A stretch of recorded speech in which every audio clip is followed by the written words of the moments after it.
Today is April 12th, 2022, and we have the wonderful Shikshya Khatiwada, Senior Director of Northeast for Avanade. Yeah, Data and AI for Northeast. Data and AI for Northeast. I don't know why I remember that. Cool. And so you've had a really interesting career. Yeah. You've had a really interesting life because you weren't born in the United States. Correct. So you came here, and then you went from banking to startup, back to banking, and now data. So you want to talk about yourself first? Sure. We moved to America as a family when I was 15 years old. And the reason why we moved to America was literally because my mother won the lotto. It's called a diversity visa. Oh. I don't know what year this was instituted, but it was basically to be able to make America more diverse. So there are... Can you imagine that these days? Yeah, right. Yeah. It's a very different world we live in today. I don't actually know if the diversity visa is still a thing, but America as a whole wanted to make the country more diverse. I forgot what president, and people from all over the world would send in their applications, and based on either your family history or education, you might get picked to be the next family that moves to America. I think I know which president, but I don't want to date you. So Well, I moved here when I was 15. I went to high school. I finished high school in Houston, Texas, and then moved to Brooklyn for college. Could you speak English when you arrived in Texas? I did, because we went to an all-English school. So in Nepal, a lot of schools, like private schools specifically, are English speaking. So for me, the language transition wasn't the hard part. The cultural transition was actually not that difficult either, because upper middle class Nepal is not very different than middle class Houston, Texas in a lot of ways, right? We care about education. We care about the schools that we go to. We care about advanced placement classes. We care about this culture of performance, and being able to execute and being able to do really good in terms of education. I think that was very similar. I will say the one thing, there's an anecdote around this which I can't seem to be able to get out of my head. Every single time people are like, Six, what was the most shocking thing when you came to America? It was more around color. So when I watched QVC, I kept seeing these people, the models that were applying tanning lotion. And in Nepal, the darker you are, that is not really associated with the idea of beauty. So the darker you are, the less attractive you're considered. So the ideals of beauty are so different. And coming here and on QVC, watching this model turn tan from her original skin color was one of the most confusing experiences of my life. Because I was just like, oh, this is what the association of beauty to color tone or to skin tone was very different here versus what it was in the bar. It's bizarre. Yeah, I think a lot, because the same in Asia, like Korea and Japan, China, the lighter your skin is, it meant you weren't a laborer. Yeah. Or the higher class. Right. And then here in America, everyone's going around, sitting in their little tanning beds, not even on the beach. Yeah, so that was always interesting. And then moving to Brooklyn was a very interesting experience, actually. So to me, that was more of a culture shock, going from Houston to Brooklyn, New York, than from Nepal to Houston. Because it was, I lived in this inner city. I lived in East Flatbush, around Brooklyn College. The neighborhood is a combination of, Haitian, Hasidic, and a lot of Russian. So it was a very different type of a culture than I was used to in Houston, Texas, especially suburbia of Houston, Texas. And more than anything else, I think it was very challenging for me to figure out what my identity was at that point, because I knew that I could be anybody I wanted to be in the cultures that I was surrounded by. But being a, immigrant American who had moved here when I was 15, going to college at 18, and being in this very diverse set of people that came from all of these different countries, some of them American, some of them not, it was this very interesting place for me to figure out, am I American? Am I not American? Am I Nepali in America? What does this third culture kid dimension look like? And so that was a very interesting period of exploration for me. Were you going to college in Brooklyn? I was going to college in Brooklyn. Where are you going to college? Brooklyn College, City University of New York. Good ass college. It's a good college. It's called the poor man's Harvard, apparently.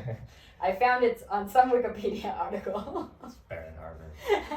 It's interesting you say that because I don't know if we talked about this, but I went to college specifically to figure out my identity. And when I mean, I don't mean like I wrote like my college essay, but I want to figure out my identity. You know, it's about like the college I went to was the Gallatin School of Individualized Study at NYU. Yeah. And so it's where you like take class across NYU and make up your own major. And I was like, what do I want to study?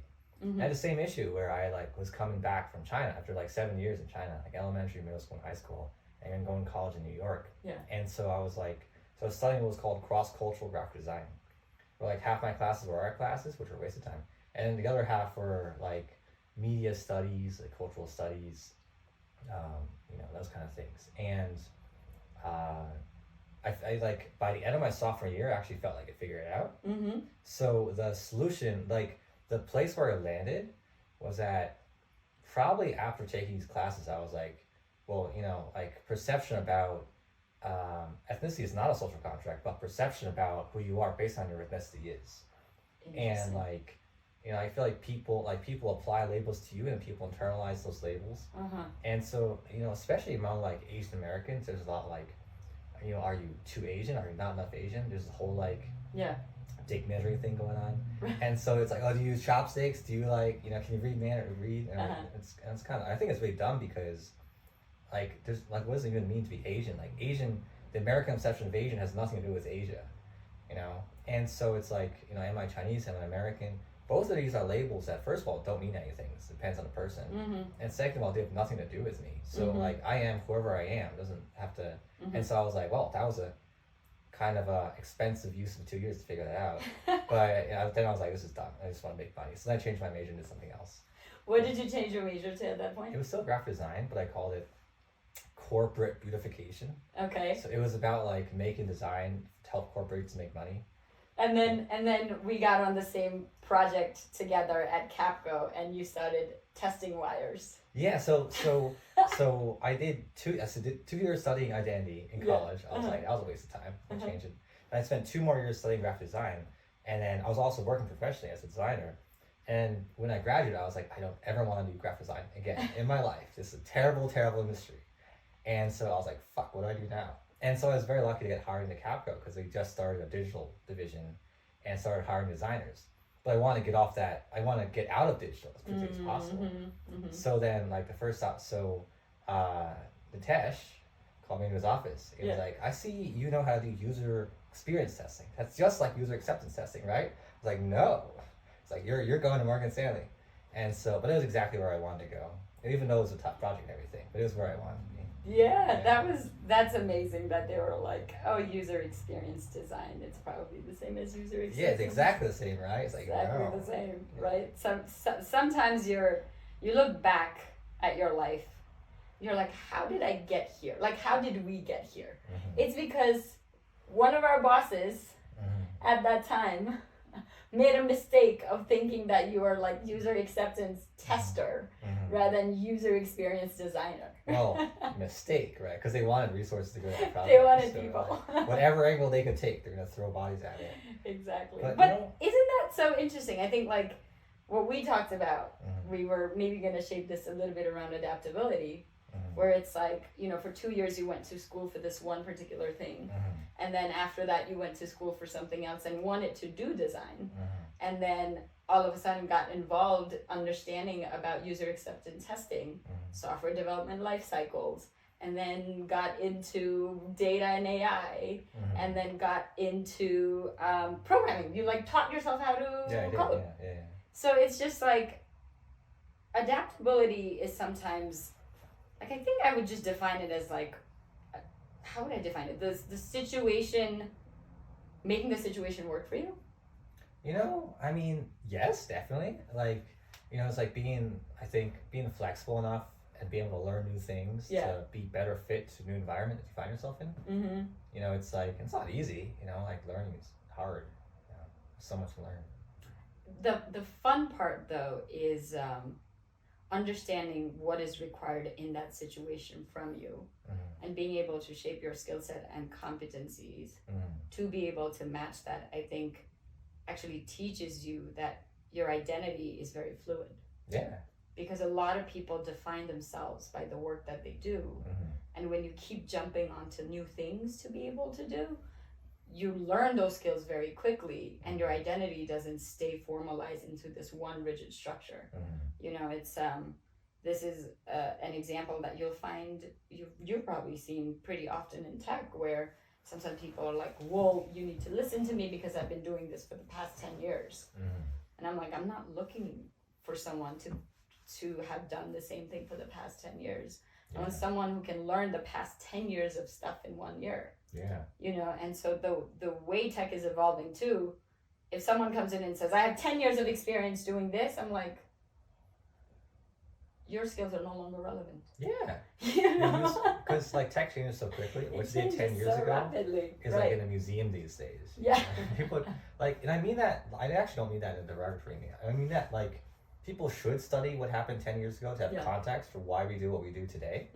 But I think that what gets you hired these days is more like, I understand what happened 10 years ago, but I'm looking 5 years ahead. That's a very difficult skill set, actually. It's very valuable. I totally agree with that.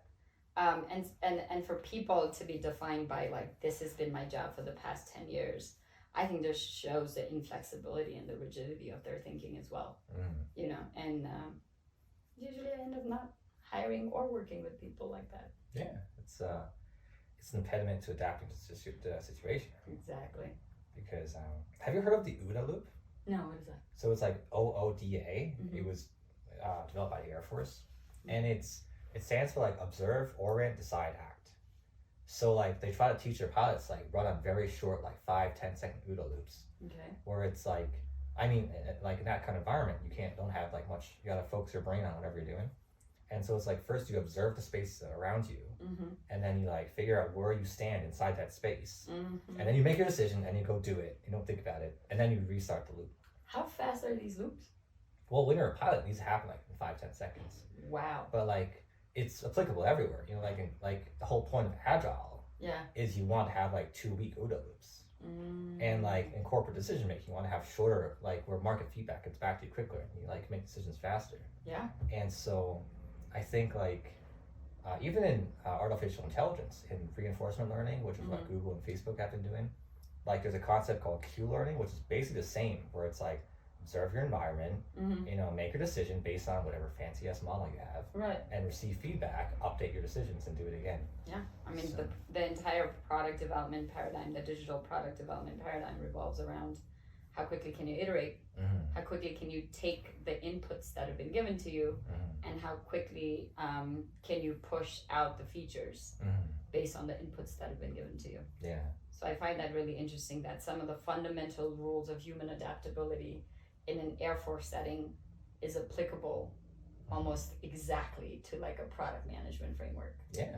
To AI and machine learning, right? Yeah, it's a really good framework to use to think about stuff, because like we just talked about, the first question you asked was how short is the loop? But you can't like, the only way to make the loop shorter is to be good at every step of the loop.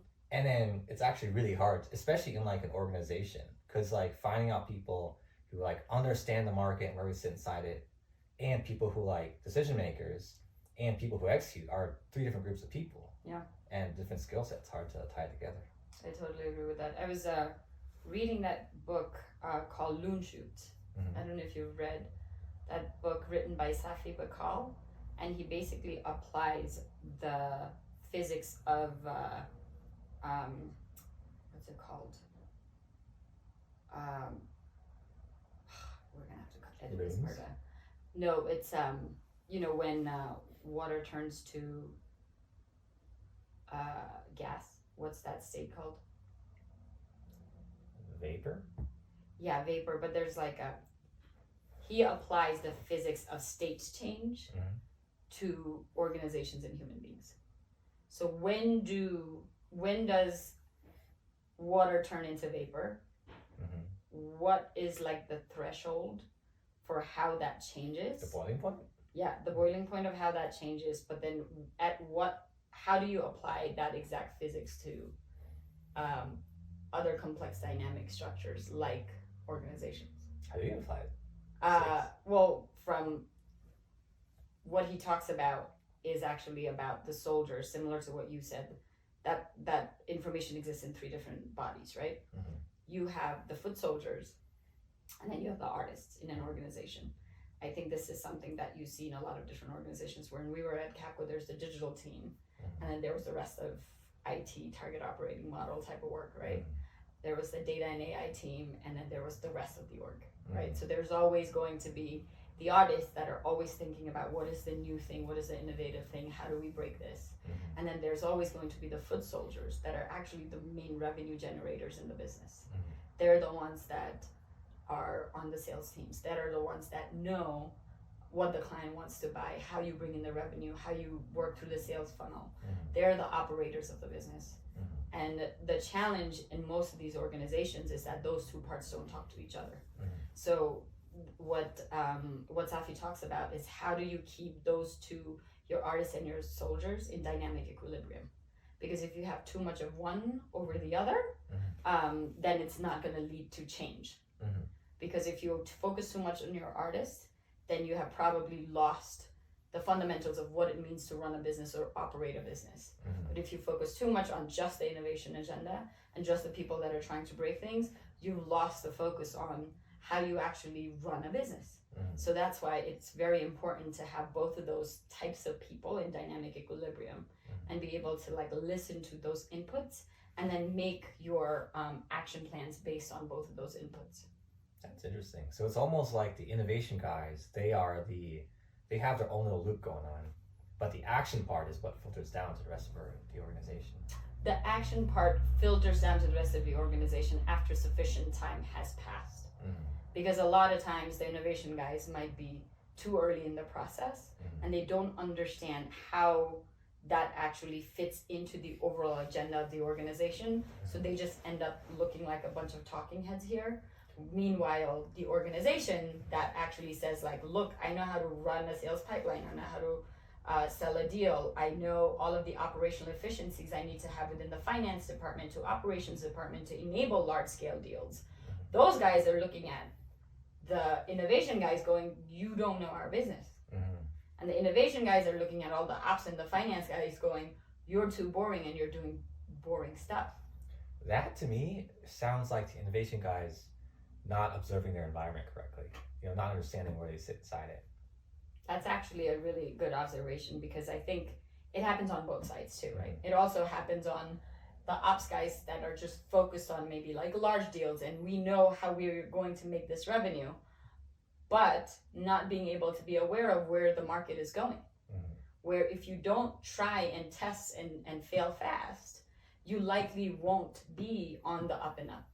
You likely will fail really easily. So I think adaptability is needed on both sides to be able to understand where you are given the context of where you are, and also be able to visualize what this is going to look like 3, 4, 5 years out. So, well, having read this book, have you like structured your team to have an innovation element inside it? Yes and no. I think the element that I took most from it is surround yourself with some of the most diverse perspectives. So my team does not look like me. My team looks very different. Every single person in my leadership team has a very different skill set. They all have their superpowers and they're categorically different. I have a team member who's very, very focused just on strategy, tip of the spear. How do I like land one client, one opportunity? I have another leader within my team who focuses on all of the large scale deals and how do we do these things at scale. I have another person on my team that I recently hired who's only going to be focusing on mostly architecture and like what does it actually mean to make this new platform in an architecturally like scalable, dynamic sort of system design perspective. So every single person on our team thinks about what they have to accomplish differently because they come from a different set of skills. Diversity of skill and diversity of experience is really important. And for me, I never make any of the members of my team feel like one is important than the other. we all need to work in concert to be able to accomplish our goals. Dynamic equilibrium. It's almost like different people on the team are specializing and adapting to different kind of scenarios. Different kind of scenarios, yeah. And when we work together on something, then we bring all of our relevant skill sets to the table. And my team is actually very young compared to most other teams that have a very similar P&L that I do. Our team is significantly younger and significantly more diverse. That's good. Well, you know, I think that proves how valuable diversity. That looks like that diversity visa was a good. That was a good, exactly. So, how did, because you didn't start your career in data analytics. I did not. How did you get to where you are? Oh, it has been. What's that? There's a TED Talk which is around. Some people find their calling earlier on. Some people find their passion earlier on. Some people have a calling and a passion for literally 6 months, and then they go do something else. And those people are called multi-potentialites. There's a TED Talk about that. Oh, okay. Multi-potentialites is everything's a potential. So you jump into it and then you do it as best as you can for 6 months to a year. You get what you want out of it. You accomplish the things that you set out to accomplish, and you jump to something else. So I think I started my career at Goldman Sachs. I was in the middle office, futures trading desk. And then from that point, I think because it was 2007 and how frustrating, challenging the systems were at that point, because market volatility was crashing everything everywhere. I think I just got really burnt out. So by 2000, I want to say 10, I left Goldman, moved to Nepal to run my father's construction company, which probably after 2 years, I recognized I was an alien in my own country, since I'd been living in America since I was 15 years old. Being back in Nepal at 23 was really challenging. So I just couldn't get myself to become a part of that world that I lived in Nepal. And I left, and when I moved to the US, I worked for a startup called Fuse Machines. We were building AI bots in 2012, 2013. And so that's what got me really interested in technology. And since then, went to Capco, did some consulting work with Capco and Morgan Stanley, then moved to IBM, and built kind of a studio team, was an innovation lead for their business process outsourcing. You were an artisan. Business. So I was just, my entire life has just been wherever this may lead, Well, I mean, it's like the way it almost sounds to me that you were like continuously, or maybe not continuously, but like periodically checking to see if where you were was the right place for you to be. I was. And then if it wasn't, then you were like, looking at the whatever opportunities were out there and just picking the right one. And I will say that at the time, I don't think I had as much decision, like data points to make a decision. I would, at that point, I over-index on skill set, whether or not I liked the person or the company I was going to be working for, and if I had a pay increase. So I'd over-index on things that probably will not be that important to me now. Really? Yeah. So like at that point, the first 10 years of my career, it was all about exploration. It was all around, how do I get all of the skills that I need to be able to, build something. I didn't know what that something was. It was all about like, I pick up a wrench here, I pick up a hammer here, I pick up a nail here. I know I want to build a house. I have no idea what the house is going to look like. And so not until I actually joined Avanade and led a data and AI practice was when I was like, I actually love what I do. Because it had all of the elements of everything I'd done before. Number one, it had elements of dynamism, because every deal is different, every client is different, every problem to be solved is different. It had an element of people management, because you're leading a practice of over 65 people. It had an element of adaptability and innovation, because we are literally working on some of the hardest challenges within data and artificial intelligence. It had an element of, obviously, everything in the umbrella of broader tech.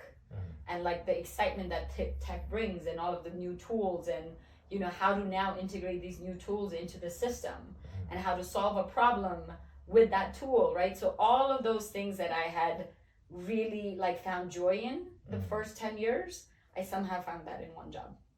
And overarching, you know, Avanade is a very kind organization. The leaders are, they have so much integrity. And just the leadership itself just makes me feel excited about actually working for the firm. And my team itself, you know, like I said, like they're diverse, they're smart, and I learn from them every single day. And, you know, so I've combined all of the best things that I like about all of the jobs that I've had in the past 10 years. And somehow this just happened to be the job that I found myself in when I was 34 years old. And I couldn't be more excited. Well, that sounds like a great advertisement for Avanade. Yeah, right. Good advertisement for Avanade. Again, I don't know if it's an advertisement for Avanade because true, I happen to find the best ads are true. You know? Yeah. It's also, you know, I found a vessel for like whatever I had become after, you know, 12, 15 years in the industry. After picking up all of the tools that I needed to pick up, you know, it eventually just culminated to being like, I like this house. I started building the foundation. I was like, I'm enjoying the process. Started building out the ground floor. I'm loving this, you know? And now it's about like, I just want to keep building and keep making it bigger. And it just taps into all of my competencies, my skill sets, and my values as a leader and a person. And Avanade just gives me the autonomy to explore all of those. Well, you know, like Confucius said something once. He was like, I think it was one of the few things he said that are valuable. He said that like you stand up when you're 30, meaning that you really become an adult when you're 30. It takes a while to get to that point. And he also said that you stop being confused when you're 40. I mean, the point was trying to make was that you gotta keep studying, you know, because a lot of the students were younger. So it's like, you know, don't be like frustrated, don't be like so hasty to do something. You gotta take your time. It takes time. And I think it does. Like a lot of it's almost impossible to learn any of these in like a classroom or a static setting. You have to go out and So here's one thing that I think is like extremely important. And one thing that in terms of having kids, I think is really important for their development is that it's really important for them to make their own decisions, even if, and especially if it leads to bad consequences, because like that's the, like if someone else makes your decision for you and something bad happens, you just blame the person and you don't for yourself. And if you make your decision, but like you don't act on it, then you don't have any feedback. You have to like make your own decision and deal with the consequence one way or another to really, and of course also reflect on that experience to really like almost consolidate it in something you can use later on. I agree. And it's also very interesting how, you know, everything from Confucius to even if you look at some of the platitudes that people use very often, right? The only way out is through it. It's you don't get to a point of becoming your own person unless you've been through it. And so, you know, I think you need enough of a range of experience, at least in your first decade of like working, whatever, even if it's corporate America or entrepreneurship or whatever you decide to do, right? I think you need that time to be able to get to 30 and be like, I have arrived. And it literally feels like a mental shift where it is every core in your being says, I get it. It's almost like looking into the matrix. I probably felt this way when I was about 28, 29 years old. That was around like the time, because I'd also moved back from Nepal. I'd worked for a startup that was all consuming. You know, I freaking loved every minute of it, but it was all consuming. I mean, we worked all the time. And then having the diversity of experiences and the range of experiences over 10 years, what it taught me was actually, you know, I started taking my job very seriously, but not personally anymore. And so it showed me the difference between this is your personal and this is your work. What you do is not who you are. But because of the fact that I had done some really hard things, I became the person who can do hard things going forward. I think it also gave me the confidence to trust myself, to trust my instincts. I think when I was younger, when I was probably in my mid-20s, I had a lot of anxiety. and I had a lot of anxiety because like I always felt like I didn't belong no matter where I was, right? The third culture sort of identity question was always there. Where do I belong? Who am I? Where do I fit in? What are the boxes I'm supposed to fit in? And I think at 30, because of the range of experiences, I stopped trying to fit in a box, and I kind of just said, I'm just going to delete the boxes that I don't fit into. And the reason why I was able to do that is because I had confidence that I did not fit in those boxes, and I was okay with not fitting in any of those boxes. And, you know, whether it is entrepreneurship or it's corporate America, whatever type of job you do, I think doing really, really hard things gives you the confidence to then be able to trust your gut. Because at that point you have, it's not about faith, it's about evidence that you can do hard things. And hard things and identity are like so interrelated. And I don't think any of this stuff really triggers until you've had the sufficient experience to do so. I know that was a very long way of saying what happened to me at 30. Well, I mean, I think it's really interesting because you started at investment bank in operations, and then 10 years later, you were still at investment bank in operations, building tools for operations. But even though it seemed like you were like landing where you started, you were a completely different person. You got back there, and that changed the context and the path forward completely. Absolutely. And also it wasn't a circle as much as I would say, because knowledge is not incremental, it's exponential. So the more you learn about new tools, processes, new ways of doing business, learning about cultural context, who you are in Nepal, you know, coming of age in America, the combination of all of those things somehow is like this exponential trajectory that you get into. And also reading, you know, like it's so important to be able to find all kinds of stuff to read, whether it's philosophy to poetry to cognitive science to behavior science, doesn't matter. You know, it's like the more you read, I think the more it builds your understanding and the framework of the world. It also builds an understanding and framework of yourself. And those two are just very much related. And I think that's why at 30, it was 29, it was probably like this exponential shift that just kind of made me very clear about my identity, my place in the world. And it also made the jobs I had after that, the roles I had after that, I had exponential impact on those jobs as well.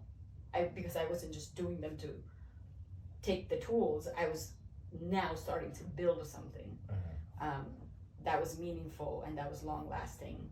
And I started seeing my impact, and that loop actually starts to move faster. Yeah. Because you're adapting, you're sensing, you're building, you're iterating, because now all of your tools are capable of you building something more meaningful. And then you also get validation from the people around you. And so the combination of all of those just makes you go through that loop so much faster. Yeah. So I think after 30, you start to build upon this like dream that you decided to embark on when you were probably 21. But you don't know at 21 what it's going to look like at 30. Yeah, you don't even know what you want at 21. No. That's the problem. So like it's almost like you have to get what you thought you wanted. Yeah. You're like, oh, this is actually what I wanted. And then you have to go out. And then, by the way, that process is very painful. Like figuring out, realizing that what you wanted wasn't what you actually wanted. It's a very painful process because now like your whole world kind of falls apart. But it's also very necessary. I think so. And do you say that because of your NYU experience, or was it because of more of your startup experiences? It was all of it, because like I thought I wanted to study at Danny, and that was wrong. And I thought I wanted to like do graphic design, that was also wrong. And then like, you know, like I was doing AI for a while, right? And then I stopped doing that, started doing crypto for a while. And like we talked about, I mean, like I don't know, it's but I think it goes back to what we talked about, is you have to do it and have that experience to really know. Like there's no way. So one thing I was talking about with Noah Klein on the podcast was that like, can we understand other people? And his answer was like, no, of course we can't understand other people, because we aren't them. We haven't experienced what they've gone through. And I think it's the same deal where like, you can't possibly know what you have until you have it. That's true. Also, I think it's important to switch the narrative, because all of your experiences fit, if they fit under this narrative of I did it for a short amount of time, that didn't work. I did this for a short amount of time, that didn't work. It's just going to be this like life littered with failures. It's like whack-a-mole kind of. Right. Yeah. Except if you get to a place where you're like, all of these failures made me who I am today, you have a very different context of now how to move forward. Because then you're not starting your 30s, early 30s with an idea that things didn't work out. It's like you are exactly where you're supposed to be. And this is where sort of, my probably Hinduism upbringing and Buddhist education kind of come together. Where actually it's all about building a narrative and build a narrative that leads to a more positive action and change. And I think that's what's going to help you. So let me ask you this. So let's say your role shifted today or tomorrow. And like, not going to comment on like Avanad's current training pipeline because I don't know anything about it. But let's say you were starting tomorrow, you were in charge of training and mentoring for all new entry-level hires for Avanad. Like fresh out of college and just their first job. And you need to train them to be, well, obviously productive assets for Avanad, but also like whatever you think is appropriate. So how would you approach structuring that program? I think one of the first things I would probably put together would be a pitch deck around spoken like a true sales executive. right, like put together a pitch deck. I would give them probably some sort of problem to be solved from a client perspective, and I would probably ask them to get creative about how you solve for that problem. So most of the people that we hire already have some fundamental level of technology training. So whether it is you want to build an app, whether it is you just want to build a prototype, whether it is you want to build a deck, really thinking about there's a very particular client problem to be solved, how would you solve it? What that does, I think it lets people be creative in their own boxes. So a programmer might build an app versus a designer might build a front-end experience, right? Versus like a back-end developer might figure out a way to pull together a bunch of data inputs to provide an output. So I think whatever their skills are, it doesn't matter. It's almost like giving them a problem to be solved in this box where they can solve it based on the skill sets that they have. And I think I would probably then first have them work together and then eventually bring all those ideas separately and then bring them together and then see what part that they missed and how much they could have learned from each other. Because what that also does, I think, is when you are diverging from all of these different ideas, you're kind of in your own box. You're thinking about it from your point of view, why you're right. But the second you have to converge your ideas, you have to kind of try and figure out why everybody else is right as well. And then what the full picture looks like. Because it's never just what this person thinks, never just what this person thinks, never just what this person thinks, right? It's about all of those three ideas coming together to build an end-to-end solution. And then number two, what I would also do is when they talk about their ideas, play back how they solved for the problem, I would actually have them talk more about individually about what they learned from the other party. So it might have started out as a debate of why each individual idea was correct in its own box. But by the end of it, I want them all to talk about what they learned that they did not know before they got into this team that brought together all of these different ideas. Because I think as society, we've gotten very good at evaluating other people's ideas and saying whether that's right or wrong. But I don't think we do a good enough job of telling people around, hey, this is how your idea actually changed my mind. This is how your insight has changed my way of thinking. And I think that needs to be a skill set that we need to learn more and more of. So it's listening, assessing, evaluating, but also learning from the people around you. And knowing that you are only a sum of the parts and you're one part of a much larger whole. And I think that's probably one of the core skills that I would want all of my consultants to learn. So it's almost like focusing on communication skills, emphasizing with your teammates and with the client, problem solving, thinking creatively, critiquing your own approaches. all soft skills, because they're expected to have hard skills when they come in. Exactly. So what about, because like in a firm like Avanade, I'm thinking that like what always happens is not everyone gets the project they want, but everyone does well at the project they're at, and the ones that do well, they outgrow their entry level role very quickly, and some of them even want to leave the firm. So like how over like the next few years as they grow at Avanade, then how would you, given everything we talked about adaptability, how would you help them grow in the way that's best for them and the firm? I think a big challenge with organizations is that they look at everyone exactly the same way. High performers are not the same as like average or even low performers. They're categorically different bucket. High performance in my team, I will go out of my way to mentor them. And even my entire leadership team is very aware of who fits in the 9 box and who are the top performers. And we have almost like bi-weekly or monthly coaching with those folks. And the reason why that is because you can't just let those people get on a project and just assume that they're going to learn everything on that project. They need to also feel a sense of belonging, that someone's on their side, that they have a sounding board if they ever needed one. And this is a community. This is a community of like-minded people who want to see you learn and grow. Because if you don't do that, then to your point, either they will leave or they will start to blend into the average. So they're like, oh, working hard doesn't really accomplish anything. So I might as well just, it's about reversal to the mean. It's just easier for me to just be completely average. So what we have is actually a really good method of like communicating back and forth around who we know are our superstars, and our superstars are absolutely really well taken care of. We also have a core group of people, and of course, like, you don't know what people's capabilities are until you push them. So even for those core group of people, we will always provide opportunities to be able to, expand their skill set, learn new sets of skills. And it's really all around like whether or not they're going to raise their hand. Because some people are always going to be excited about expanding themselves and expanding their skill sets and learning something new. Some people are perfectly fine with, just doing the client work on a day-to-day basis, and then that's what they want to do. At the end of the day, that is their job. Your job is to make the client happy. It's great. But if you want to learn all of these other skills that are around sales, that are around leadership, you probably have to tap into other parts of the Avanade organization rather than just the project team.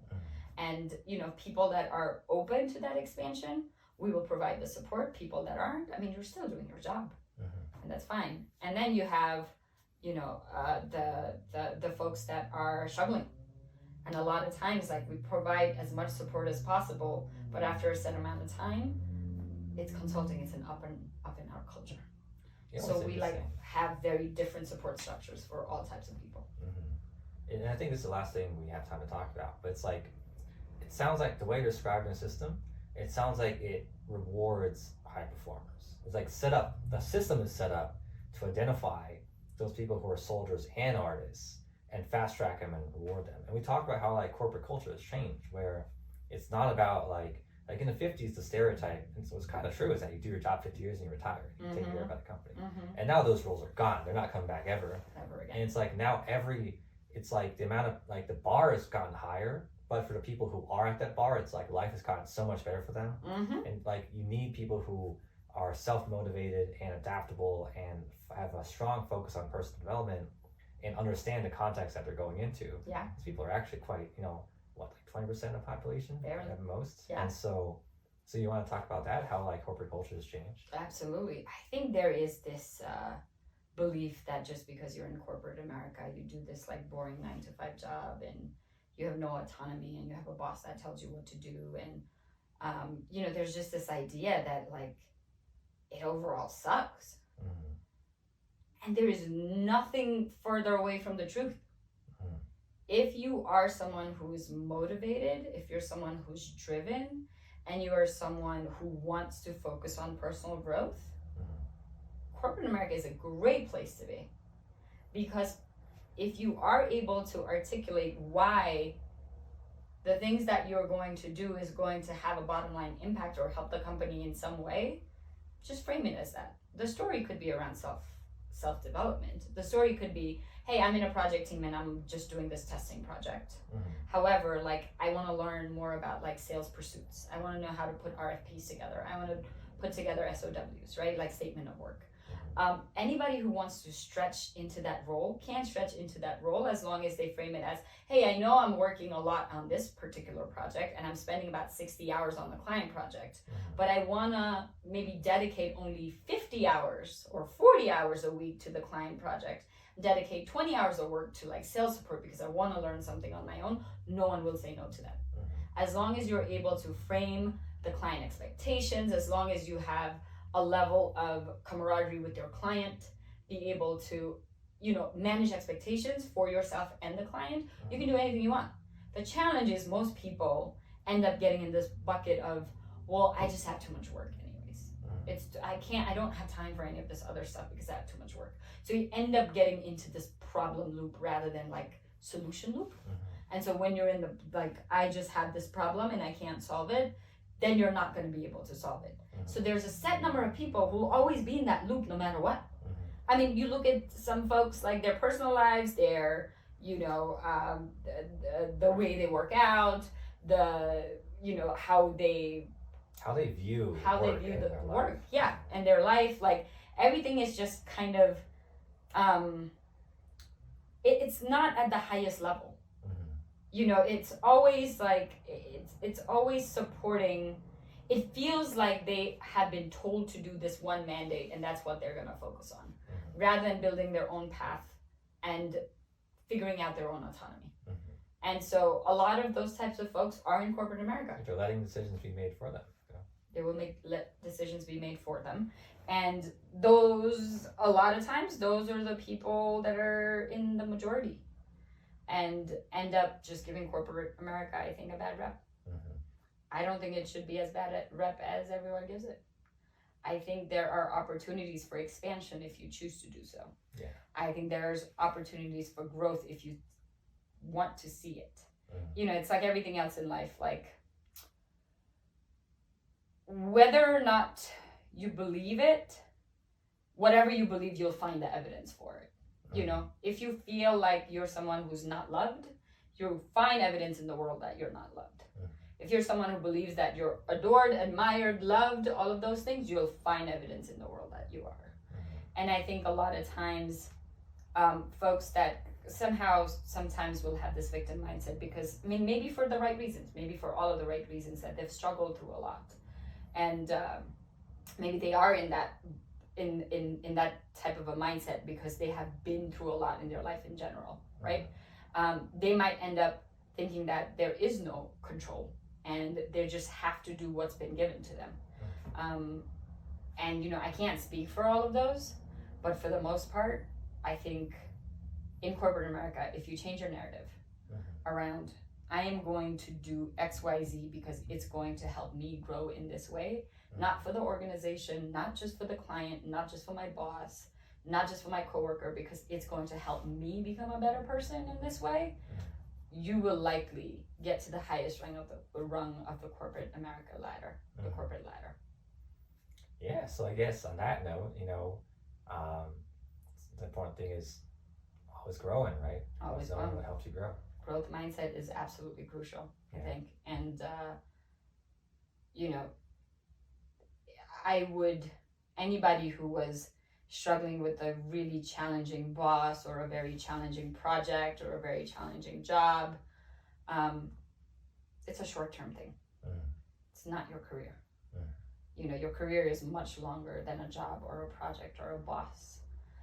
So it's really around understanding what that situation requires at that point for you to do and use that as an opportunity to grow, no matter what it is. And I go through this all the time. I have bosses I dislike. I've been in companies I hate. I've been in projects I absolutely hate.